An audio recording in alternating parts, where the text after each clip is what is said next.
নমস্কার, আপনারা দেখছেন টক টু বাংলা। আমি অভিষেক রয়েছি আপনাদের সঙ্গে। এই মুহূর্তে যে গুরুত্বপূর্ণ খবর নিয়ে, অনন্ত মহারাজের বাড়ি গেলেন মুখ্যমন্ত্রী খোদ এবং রেল দুর্ঘটনাকে কেন্দ্র করে মুখ্যমন্ত্রীর উত্তরবঙ্গ যে সফর, ঝটিকা সফর, সেখানে কিন্তু হঠাৎই আচমকা অনন্ত মহারাজের বাড়িতে মুখ্যমন্ত্রী। সেই সমস্ত খবর নিয়ে বিস্তারিত আলোচনা করব, কিন্তু তার আগে অবশ্যই টক টু বাংলার ইউটিউব চ্যানেলটিকে সাবস্ক্রাইব করুন এবং প্রত্যেকটি ভিডিও লাইক, কমেন্ট, শেয়ার করে বন্ধুবান্ধব পরিচিতদের মধ্যে ছড়িয়ে দিন টক টু বাংলা প্রতি মুহূর্তের রাজনৈতিক খবর পাওয়ার জন্য। এবার আসছি সেই খবরে। অনন্ত মহারাজ 2023 সালে রাজ্যসভার সাংসদ হলেন তিনি বিজেপির পক্ষ থেকে। রাজ্যসভার সাংসদ হিসেবে তাকে নির্বাচন করল খোদ বিজেপির second in command Amit Shah. কেন্দ্রীয় নেতৃত্বের পক্ষ থেকে কিন্তু তাকে নির্বাচন করা হলো রাজ্যসভার সাংসদ হিসেবে। সেই দায়িত্ব তিনি বেশ পালন করছিলেন, কিন্তু আমরা শুনতে পাচ্ছিলাম যে লোকসভা ভোটের কয়েকদিন আগে থেকেই কিন্তু বেসুরো গাইছেন অনন্ত মহারাজ। এবং নগেন্দ্র রায় আসল তার নাম। এই নগেন্দ্র রায় কিন্তু রাজবংশী কমিউনিটির থেকে বিলং করেন এবং সেখানকার তাদের নেতা কিন্তু বা পথিকৃৎ কিন্তু অনন্ত রায় বা অনন্ত মহারাজ। সেই অনন্ত মহারাজের বাড়িতে আজকে হঠাৎ মুখ্যমন্ত্রীর আগমন এবং বলা যেতে পারে এক প্রকার উইদাউট এনি নোটিস মুখ্যমন্ত্রী কিন্তু গিয়ে হাজির হলেন, সাথে তার মন্ত্রিসভার সদস্য অরূপ বিশ্বাসকে নিয়ে।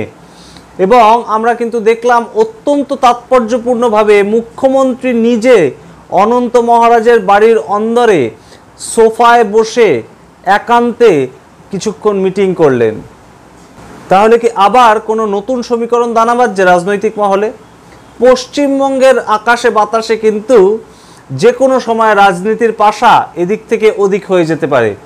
আমরা জানি যে 2019 সালের যে লোকসভা নির্বাচন, সেখানে বিপুল পরিমাণ জয়লাভ করেছিল কিন্তু বিজেপি এবং কোচবিহার লোকসভা কেন্দ্র থেকে জিতে নিশীথ প্রামাণিক, অবশ্যই তিনি আগে তৃণমূল নেতা ছিলেন, পরবর্তীতে বিজেপি জয়েন করেন, কিন্তু জিতেছিলেন বিপুল পরিমাণ ভোটে। এবং সেই ভোটে জেতার ক্ষেত্রে কিন্তু রাজবংশী ভোট, রাজবংশী সম্প্রদায়ের ভোট অত্যন্ত তাৎপর্যপূর্ণ ভূমিকা পালন করেছিল। কিন্তু আমরা কিন্তু দেখলাম 2024-এ উত্তরবঙ্গের বাদবাকি সিটগুলো পেলেও নিশীথ প্রামাণিক একা কিন্তু জিততে পারলেন না কোচবিহার থেকে। কেন্দ্রীয় প্রতিমন্ত্রী ছিলেন, তিনি হেরে গেলেন তার নিজের সিটে দাঁড়িয়ে। এই হারের পেছনে কি সমীকরণ তখন থেকেই আমরা খুঁজছিলাম। পরবর্তীতে কিন্তু গিয়েছিল সেখানে রাজ্যের বিরোধী দলনেতা ভোট পরবর্তী বিজেপি কর্মীদের সঙ্গে দেখা করতে, এমনই কিন্তু আমরা জানতে পেরেছিলাম রাজনৈতিক সূত্র মারফত। কিন্তু পরবর্তীতে আজকে এই যে মুখ্যমন্ত্রী, রাজ্যের মুখ্যমন্ত্রী মমতা বন্দ্যোপাধ্যায়, তিনি হঠাৎ রাজবংশী নেতা তথা বিজেপি সাংসদ, এখনো পর্যন্ত বিজেপির রাজ্যসভার সাংসদ, তিনি তার বাড়িতে গেলেন। কিসের এই সাক্ষাৎকার? কোন সমীকরণ এই সাক্ষাৎকারের পেছনে কাজ করছে? কেনই বা হেরে গেলেন নিশীথ প্রামাণিক? এই সমস্ত প্রশ্ন বোধহয় অনেকটা সহজ হয়ে যাচ্ছে আমাদের কাছে আজকের এই সাক্ষাৎকারের পরে।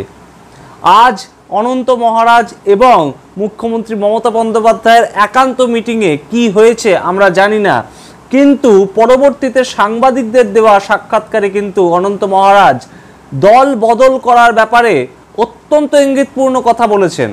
তিনি বলেছেন দল বদলের কথা সময় বলবে।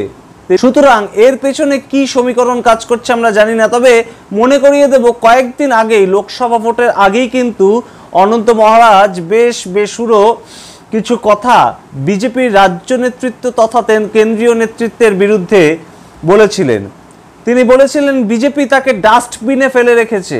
অত্যন্ত তাৎপর্যপূর্ণ বক্তব্য। বিজেপি অনন্ত মহারাজকে ডাস্টবিনে ফেলে রেখেছে, তাকে ঠিক মতন কাজই করতে দেওয়া হচ্ছে না বা কোনো কাজেই তাকে নাকি লাগানো হচ্ছে না, এমন বক্তব্য কিন্তু রেখেছিলেন অনন্ত মহারাজ। তারপরে 1 মাস কেটে যায়, ভোট হয়ে যায়, ভোটের রেজাল্ট বেরিয়ে যায়, তারপরেও বেশ কিছুদিন কেটে গেল।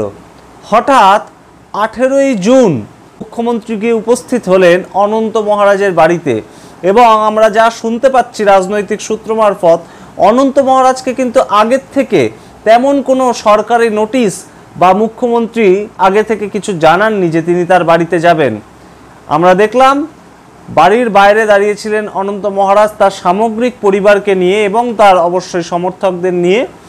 তিনি সেখানকার রীতি অনুযায়ী পান দিয়ে এবং হলুদ গামছা দিয়ে বরণ করলেন মুখ্যমন্ত্রীকে। তারপর তারা মিটিং করলেন একান্তে বেশ কিছুক্ষণ। সুতরাং এই যে আজকের মিটিং, এর পরে অনন্ত মহারাজের অবস্থান রাজনৈতিকভাবে ঠিক কী থাকে সেদিকে তাকিয়ে আছে কিন্তু গোটা পশ্চিমবঙ্গ। আমরাও নজর রাখবো সেই দিকে এবং আপনাদের জানাবো সমস্ত ধরনের রাজনৈতিক খবর। দেখতে থাকুন টক টু বাংলা, প্রতি মুহূর্তে সমস্ত ধরনের রাজনৈতিক খবর পাওয়ার জন্য। ধন্যবাদ।